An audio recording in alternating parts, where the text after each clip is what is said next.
Good morning and good evening. Welcome to the workbook of A Course in Miracles. Thank you for joining us today. Today's daily workbook lesson is lesson number 182. I will be still an instant and go home. This is one of my favorite lessons. I'm so glad you're with me today. This world you seem to live in is not home to you, and somewhere in your mind you know that this is true.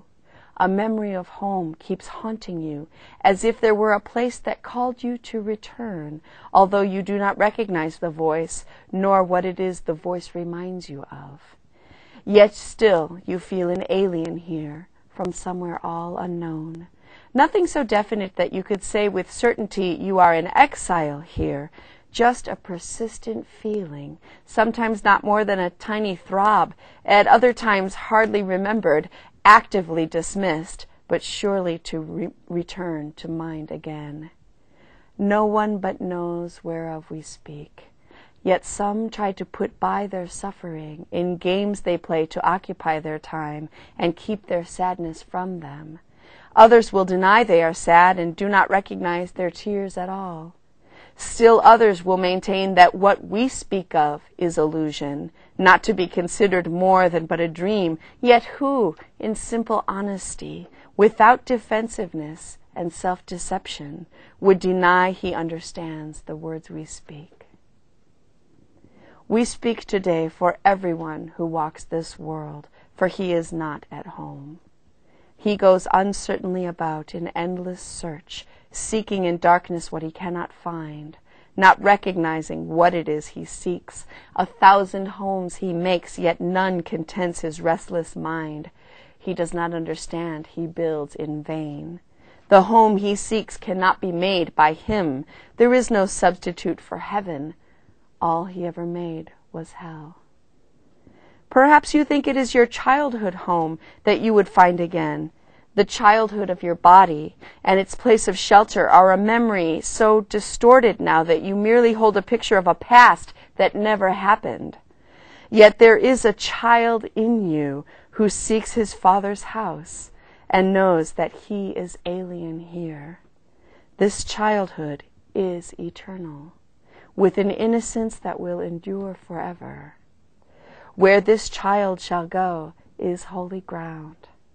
It is his holiness that lights up heaven and that brings to earth the pure reflection of the light above, wherein are earth and heaven joined as one.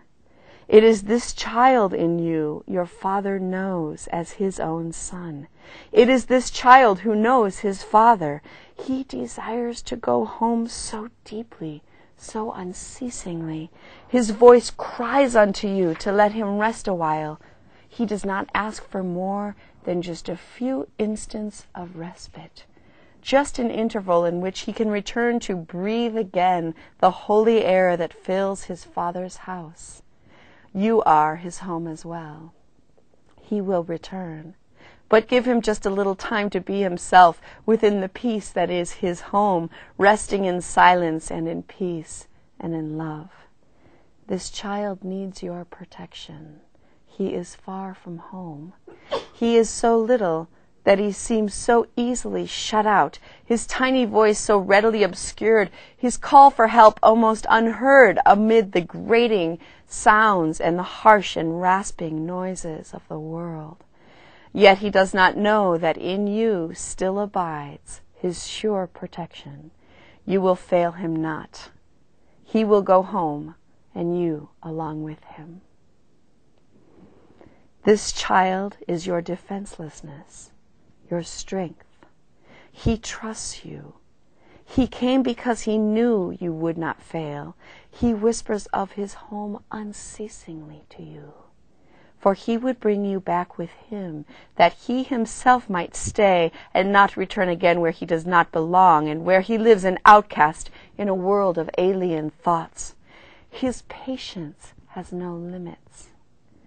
He will wait until you hear his gentle voice within you, calling you to let him go in peace along with you to where he is at home and you with him. When you are still an instant, when the world recedes from you, When valueless ideas cease to have value in your restless mind, then will you hear his voice. So poignantly he calls to you that you will not resist him longer. In that instant, he will take you to his home, and you will stay with him in perfect stillness, silent and at peace, beyond all words, untouched by fear and doubt, sublimely certain that you are at home. Rest with him frequently today, for he was willing to become a little child that you might learn of him how strong is he who comes without defenses, offering only love's messages to those who think he is their enemy. He holds the might of heaven in his hand and calls them friend, and gives his strength to them that they may see he would be friend to them. He asks that they protect him, for his home is far away, and he will not return to it alone. Christ is reborn, but as a little child each time a wanderer would leave his home. For he must learn that what he would protect is but this child who comes defenseless and who is protected by defenselessness. Go home with him from time to time today. And isn't that what we say every day at the end of the daily workbook lesson? Spend some time with God today. Go home with him from time to time today. You are as much an alien here as he. Take time today to lay aside your shield, which profits nothing, and lay down the spear and sword you raised against an enemy without existence. Christ has called you friend and brother. He has even come to ask your help in letting him go home today, completed and completely. He has come, as does a little child, who must beseech his father for protection and for love. He rules the universe, and yet he asks unceasingly that you return with him and take illusions as your gods no more. You have not lost your innocence. It is for this you yearn. This is your heart's desire. This is the voice you hear, and this the call which cannot be denied. The Holy Child remains with you. His home is yours. Today, he gives you his defenselessness, and you accept it in exchange for all the toys of battle you have made.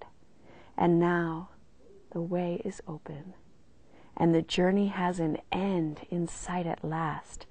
Be still an instant, and go home with him, and be at peace a while. That was lesson number 182 of the workbook of A Course in Miracles. I will be still an instant and go home. Spend some time with God today in prayer. The Course in Miracles can work for you. Thank you.